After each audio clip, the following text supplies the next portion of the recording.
À la une de l'actualité, dans le projet construction barrage de Samandéni dans la région des Hauts-Bassins, de nombreux villages de la région ont été affectés par la construction de l'ouvrage. Certains villages ont été carrément déplacés et d'autres ont vu la superficie de leurs terres cultivables diminuer considérablement. Pour compenser ces impacts environnementaux et sociaux, des infrastructures ont été réalisées. À quelques jours de l'inauguration du barrage, comment les populations perçoivent-elles la réalisation de ces ouvrages communautaires? On en parle dans ce journal. Et dans ce journal, face aux critiques après les déclarations du président français sur la supposée mort cérébrale de l'OTAN, le secrétaire général de l'Alliance Atlantique était hier à Paris pour nous demander des comptes. Mais le président Emmanuel Macron s'assume et se félicite d'avoir levé des ambiguïtés comme vous le verrez dans ce journal. Ce sont là les titres du Trésor. Mesdames, Messieurs, bonjour. Ravi de vous retrouver. Mais avant de développer ces titres, une délégation du gouvernement burkinabé était ce 28 novembre à Dori, dans le Sahel du Burkina, à la rencontre des représentants des populations. La situation sécuritaire a largement dominé les échanges, comme nous le dit ici Cédouzon sur place à Dori. Une délégation gouvernementale face aux forces vives de la région du Sahel. Pour le ministre en charge des transports chef de mission, le Burkina Faso traverse une crise sécuritaire difficile qui met en mal la cohésion sociale de vivre ensemble et même l'intégrité du territoire est menacée. Selon Vincent Dabilgou, en plus des efforts du gouvernement pour lutter contre le terrorisme, il est important que chaque citoyen apporte sa contribution. La délégation est donc porteuse de cet appel du président du Faso à la population du Sahel. Cet appel est tellement profond que des missions gouvernementales sont en train de parcourir dans l'ensemble des régions pour s'entretenir avec l'ensemble des forces vives de chaque région. Nous sommes heureux de constater que les forces vives sont là et nous avons lancé l'appel en donnant donc l'ensemble des informations nécessaires pour que nous comprenions donc la pertinence de cet appel-là. Appel entendu par les forces vives de la région du Sahel.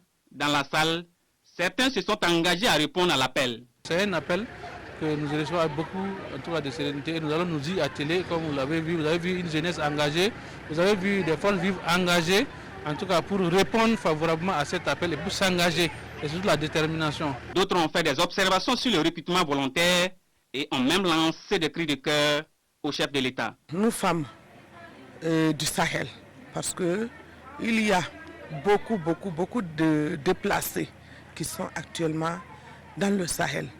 Cette année, la saison n'a pas été bonne. Nous n'avons rien. Voilà pourquoi nous avons lancé ce cri de cœur au gouvernement de voir la situation. La mission gouvernementale répare avec la conviction que l'appel du président du Faso a reçu un écho favorable auprès des forces vives du Sahel. Elle reste confiante qu'avec l'engagement du peuple, le Burkina Faso va gagner la lutte contre ses ennemis. Le Burkina Faso s'apprête à inaugurer son troisième plus grand barrage hydroélectrique après celui de la Kampienga et de Bagré. Pour faciliter la réalisation de cette infrastructure située dans la province du Houé, de nombreux villages de la région ont été affectés par la construction du barrage. Certains villages ont été carrément déplacés et d'autres ont vu la superficie de leurs terres cultivables diminuer considérablement. Pour accompagner les populations affectées par la construction de l'ouvrage, le PEDIS, le projet chargé de la construction du barrage, a réalisé un certain nombre d'infrastructures communautaires. Le constat sur place avec Manek Ayen et Karim Sissé. Nous sommes sur le site du marché du village de Marafesso dans la commune de Karangasso-Sambla. Un marché réalisé par le PEDIS dans le cadre de la construction des infrastructures socio-économiques au profit des populations déplacées. Même si ce marché n'est pas encore opérationnel, il fait déjà la fierté des habitants de ce village.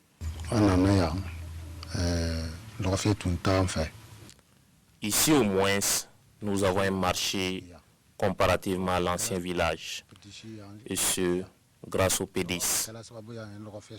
On n'avait pas d'adduction d'eau potable simplifiée non plus, mais aujourd'hui, c'est une réalité.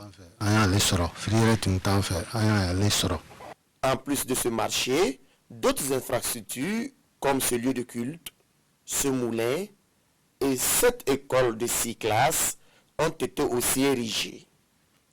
Actuellement, le village est même connecté au réseau électrique. Un tour dans la commune de Bama, plus précisément dans le village de Sungalo-Daga.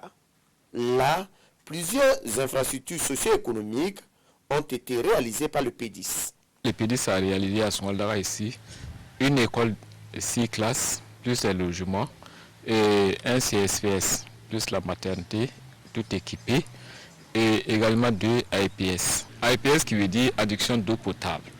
Voilà, donc plus 3 magasins et 3 moulins. Les populations bénéficiaires sont unanimes. La réalisation de ces infrastructures a contribué à impacter positivement leurs conditions de vie. Ce site d'accueil est vraiment formidable. Non seulement tout le village a été loti et en plus, les habitations sont bien construites. Dans l'ancien village, certaines personnes avaient même du mal à avoir ne serait-ce qu'une bonne maison.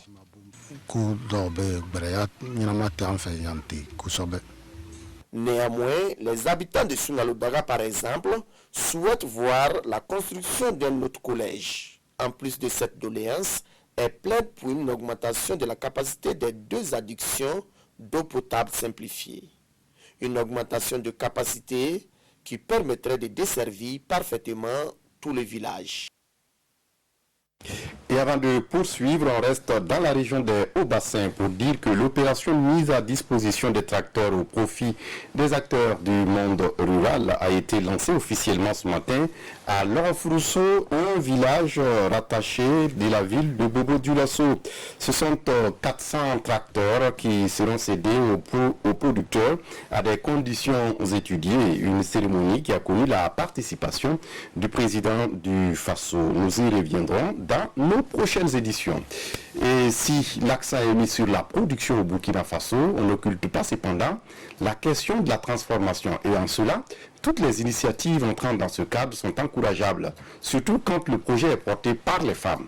L'épouse du président du Faso était hier dans les locaux d'une unité de séchage de fruits et légumes pour encourager la promotrice, mais aussi les employés. L'unité se positionne comme un ambassadeur du Made in Burkina sur le marché international. 90% de ces produits sont destinés à l'exportation. Constat avec Roger Kam et Christine Koulibaly. Sika Kabouré dans les locaux de Rose Éclat, une unité spécialisée dans le séchage de fruits et légumes dont l'ananas, la papaye, la tomate, le gombo et la mangue comme produits vedettes. Et c'est friand de mangue séchée que l'épouse du chef de l'État découvre les produits de Rose Éclat. Elle recherchait de la mangue séchée quand on lui a proposé ma mangue. Et je crois que quand elle a goûté le succès qu'elle a eu à travers ce produit, elle a cherché à me connaître, elle a cherché à découvrir l'entreprise. C'est vrai que c'est une entreprise qui a un fruit phare, c'est la mangue. Donc nous travaillons de manière intensive du mois d'avril jusqu'au mois d'août. Et en dehors de cette période, nous sommes toujours à la recherche de marchés innovants. De l'épluchage au conditionnement en passant par la découpe et le séchage, Sika Kabouré et sa délégation se sont fait une idée du circuit de production ainsi que les conditions d'hygiène. Je voudrais que vous puissiez être un modèle. Un modèle pour montrer aux jeunes filles qu'il ne faut pas désespérer. Quand on a une idée, il faut continuer, il faut persévérer. Il y a beaucoup de choses à faire et pour aider son pays, pour aider à absorber tout le potentiel agricole, tout le potentiel de production agricole du Burkina. Et pour mieux valoriser la production locale et répondre à la demande de plus en plus croissante du marché, Rose Éclat entend passer de 50 tonnes de production annuelle à 100 tonnes pour la prochaine campagne, avec à la clé une centaine de nouveaux emplois pour les femmes qui constituent 90% de la main-d'œuvre de l'entreprise. Et Plan Burkina, qui travaille dans le pays depuis une trentaine d'années, s'est toujours investi dans le bien-être des populations, surtout les plus fragiles comme les enfants. Et ce, à travers l'éducation, la santé, l'accès à l'eau et l'hygiène, mais aussi à l'assainissement. Ce 28 novembre, l'institution a fait une halte pour mesurer le chemin parcouru dans la province du Kouritenga. C'était en présence de Olopoda. Plan international Burkina Faso dans la province du Kouritenga, c'est 3 décennies au service du développement communautaire. 30 ans d'efforts de l'institution pour l'amélioration des conditions de vie des populations.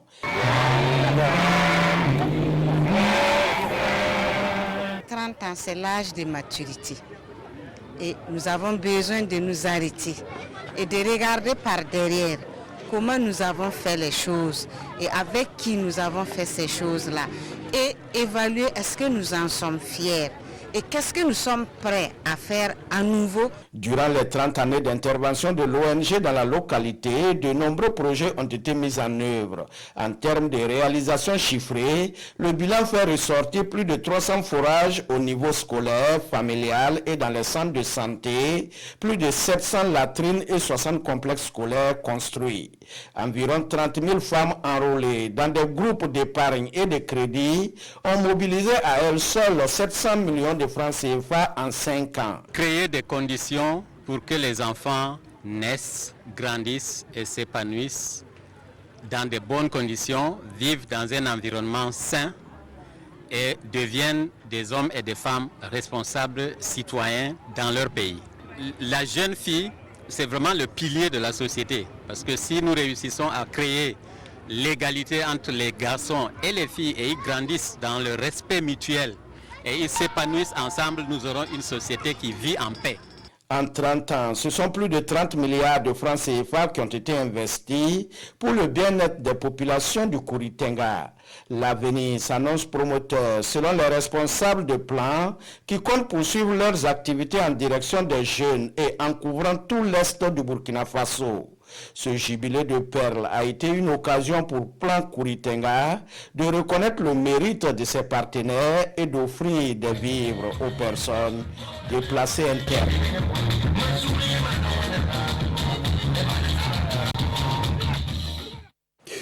L'université Norbert Zongo de Koudougou va bientôt connaître un nouveau visage. De nouvelles infrastructures devront y contribuer dans 18 mois. Des infrastructures composées d'un restaurant et d'une cité universitaire. C'est la BADEA qui va construire ces locaux pour l'université, un coût estimé à 20 milliards de francs CFA. Marcel Thau.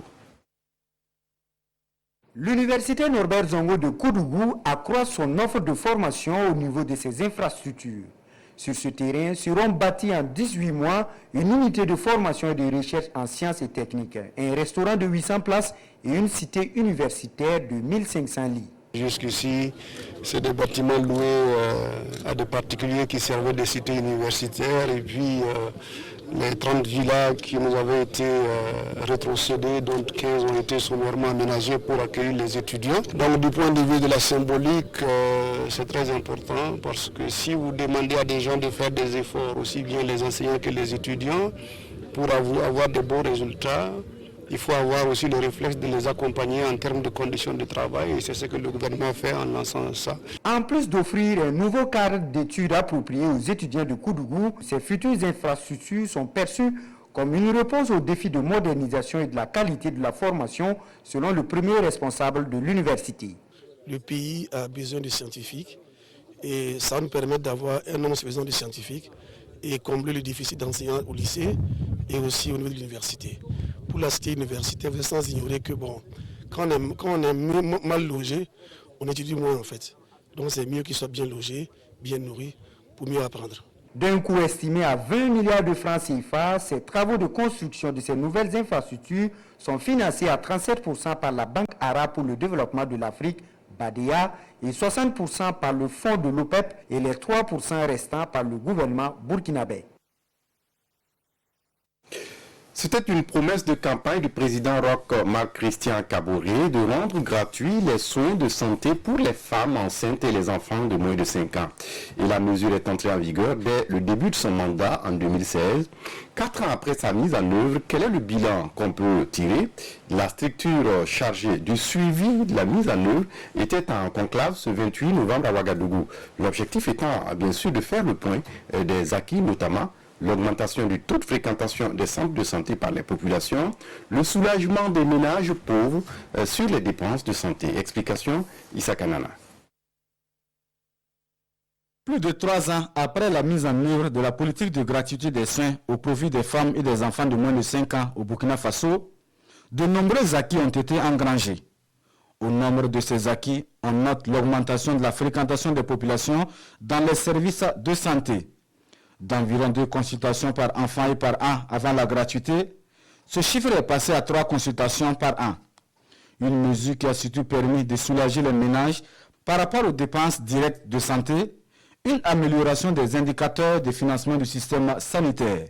Et maintenant, nous avons la possibilité, avec les agents de santé à base communautaire, qu'ils vont au plus près des populations et qui offrent gratuitement un certain nombre de services à ces populations dans déjà 6 régions. Et nous pensons pouvoir faire l'état d'ensemble des 13 régions au cours du premier trimestre 2020. Il y a également la gratuité de la prévention familiale.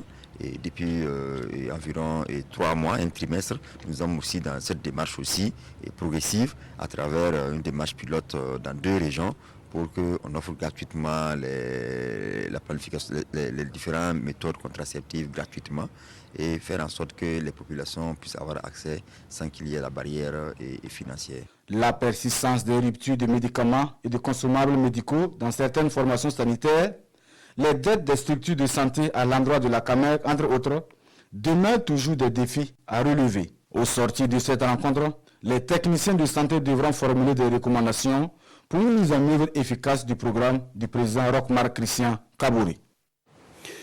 La santé sexuelle et reproductive et les droits connexes en discussion à Ouagadougou, il s'agit de proposer une gamme complète de prestations de services liées à la santé sexuelle et reproductive.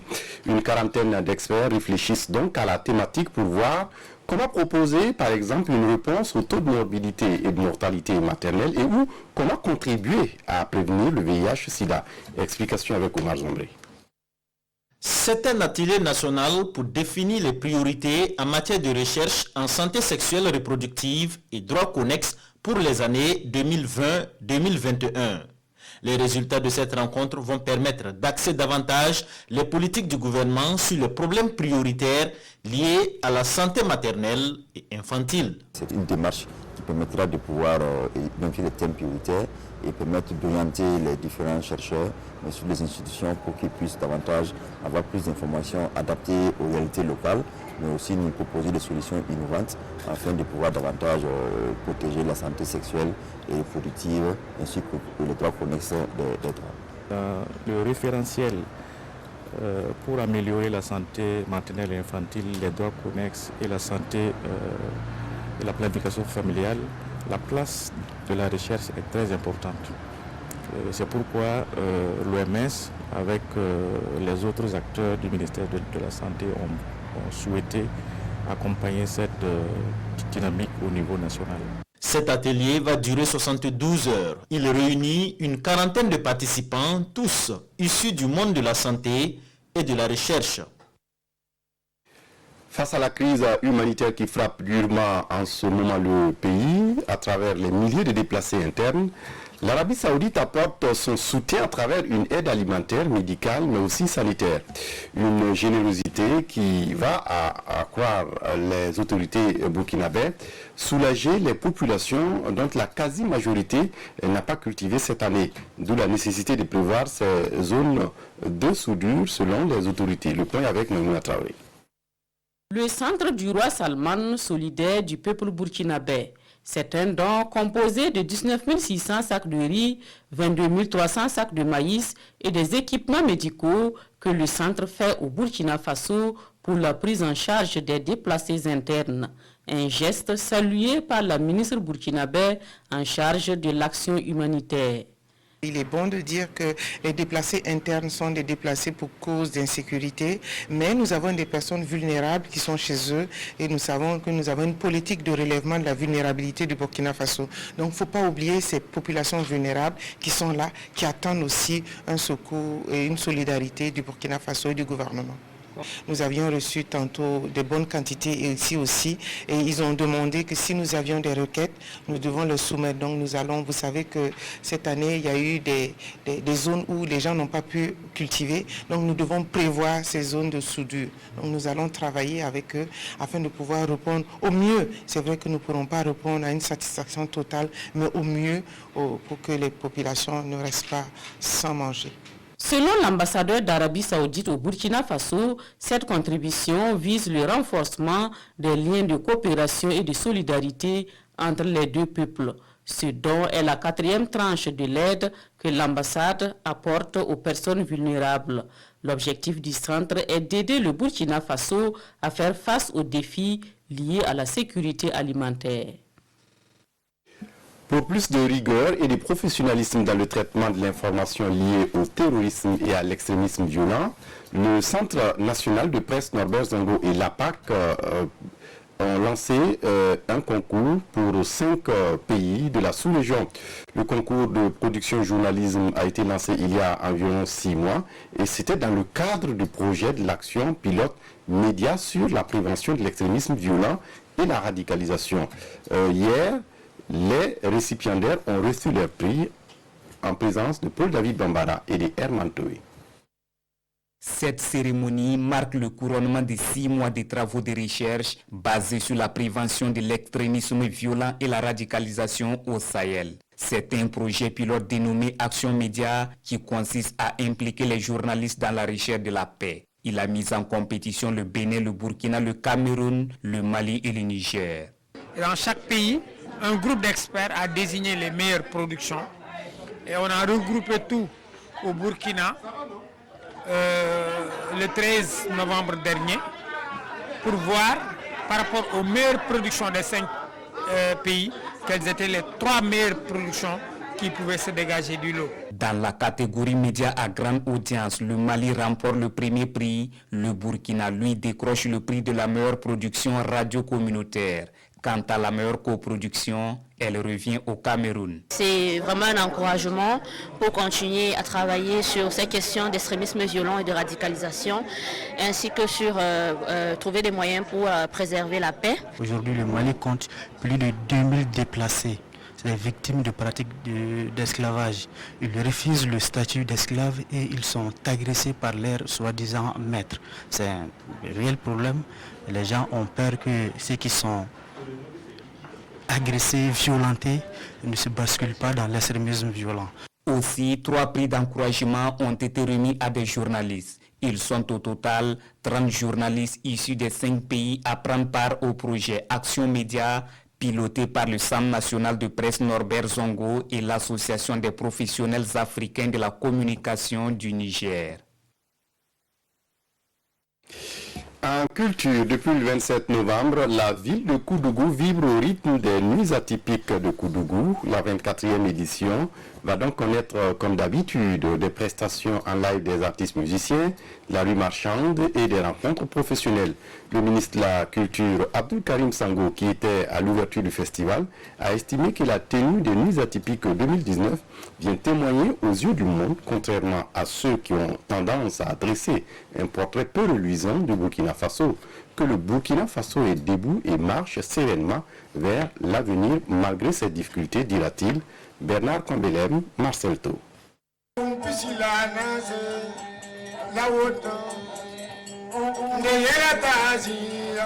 Sibou Zongo sur scène, le ton de la 24e édition du Festival international des nuits atypiques de Koudougou est donné. Pour cette année, la diaspora burkinabé est valorisée pour l'ensemble de ses actions et sa contribution dans la promotion de la culture burkinabé. J'ai remarqué en voyageant que les Burkinabés qui sont à l'extérieur n'oublient pas leur culture. Bien au contraire, ils sont plus même dans leur culture que nous ici. Et leur richesse aussi vient du fait qu'ils essaient d'avoir la culture du pays là où ils sont, ils s'enrichissent et ils reviennent au Burkina pour dire voilà ce que nous avons eu là-bas, mais nous n'avons pas changé par rapport à notre nationalité. Le festival s'est délocalisé cette fois-ci sur son nouveau site définitif, situé au secteur 10 de Koudougou, avec tous les risques côté engouement. Pour le ministre de la Culture, c'est plutôt une initiative à soutenir. Nous voulons surtout saluer ici l'audace de M. Kourbi Kouala, qui a décentré le lieu d'expression des NAC, en se projetant dans un futur très proche. Vous voyez cet espace de 5 hectares. Nous croyons avec lui que dans les années à venir, avec la contribution de tous, parce que comme je l'ai indiqué, même avec 100 francs, chacun de nous peut apporter une contribution pour transformer cet espace en un véritable lieu d'expression culturelle, d'expression artistique. Les NAC 2019, ce sont entre autres 200 stands d'exposition des produits locaux, dont une vingtaine dédiés à la gastronomie. Manger et boire feront donc bon ménage pendant 5 jours avec des prestations musicales de 26 groupes d'artistes.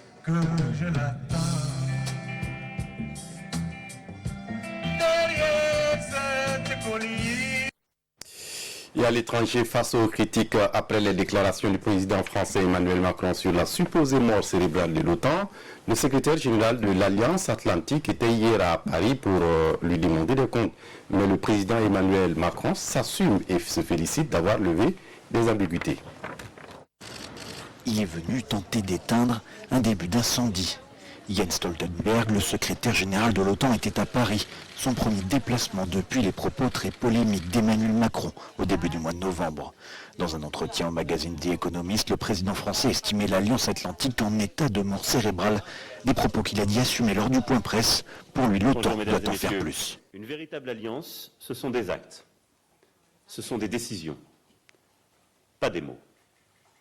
Je souhaite donc que nous ayons une véritable discussion entre alliés sur notre engagement concret dans la lutte contre le terrorisme au Sahel comme au Levant, où l'intervention militaire menée il y a quelques semaines par la Turquie dans le nord-est syrien a posé de vraies questions qu'il faut là aussi regarder en face.